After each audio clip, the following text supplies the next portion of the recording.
Inspiring journey of Marco Polo's. Marco Polo's life is one of the greatest chronicles of adventure, perseverance, and cultural discovery in human history. Born in 1254 in Venice, a bustling center of trade, Marco was raised in a family of merchants. His father, Niccolò, and his uncle, Maffeo, were already experienced traders who had traveled as far as Asia on their business ventures.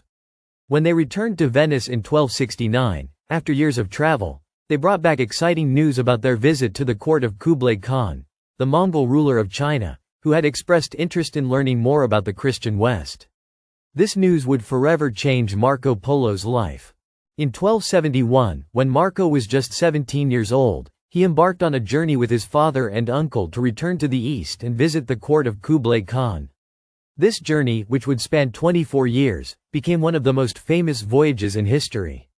Their route took them through the Middle East, crossing present-day Armenia, Persia, modern-day Iran, and Afghanistan, before passing through the Pamir Mountains and the Gobi Desert to reach China. The journey was perilous and difficult, with extreme weather, bandits, and rough terrain. The Polos' perseverance and resourcefulness helped them survive the harsh conditions, and they finally reached Kublai Khan's court in the capital city, Chengdu, after 4 years of travel. Kublai Khan, who was the grandson of the famous Genghis Khan, was the ruler of the vast Mongol Empire, which stretched from Eastern Europe to China. He welcomed the Polos warmly, and Marco, with his sharp intellect, quickly caught the attention of the Khan. Marco's ability to speak multiple languages and his keen understanding of the different cultures he encountered made him a valuable asset to the Mongol court. He became one of Kublai Khan's trusted advisors and was sent on numerous missions throughout the empire, including visits to parts of China, India, Burma, modern-day Myanmar, and Southeast Asia. During these missions, Marco observed and documented the customs, trade practices, and innovations of these regions. One of the most extraordinary aspects of Marco Polo's travels was the breadth of knowledge he gained about the world beyond Europe. At a time when Europe was relatively isolated and had limited contact with Asia, Marco Polo was exposed to advanced technologies, new cultures, and economic systems that were unheard of in the West. For example, he witnessed the widespread use of paper money in China, which was a revolutionary concept in Europe, where gold and silver were still the standard forms of currency. He also saw the Mongols' sophisticated postal system, the use of coal as a fuel source, and innovations in agriculture and irrigation that allowed the Mongol Empire to thrive. Marco Polo's detailed descriptions of the grand cities of China, particularly Hangzhou and Beijing, fascinated Europeans. He wrote about the magnificent palaces, the busy marketplaces, the bustling silk trade, and the opulent lifestyle of the Mongol elite.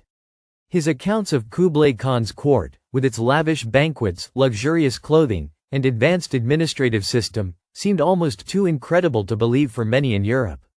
In fact, some of his contemporaries accused Marco of exaggeration, calling his tales il milione, the million lies. However, modern historians have confirmed many of his descriptions, proving that his accounts were largely accurate. After spending 17 years in Kublai Khan's service, Marco Polo and his family were finally allowed to return to Venice in 1295. Their journey back to Europe was as arduous as their original trip to the east, and they traveled by sea, passing through regions such as Sumatra, Sri Lanka, and the Persian Gulf before reaching Venice. By the time they returned, Marco was a seasoned traveler and had become an expert in the cultures and trade routes of Asia. Upon his return, Venice was at war with Genoa, a rival city-state, and Marco Polo was captured during a naval battle. He spent several months in a Genoese prison, where he met a fellow prisoner, Rustichello da Pisa, who was a writer.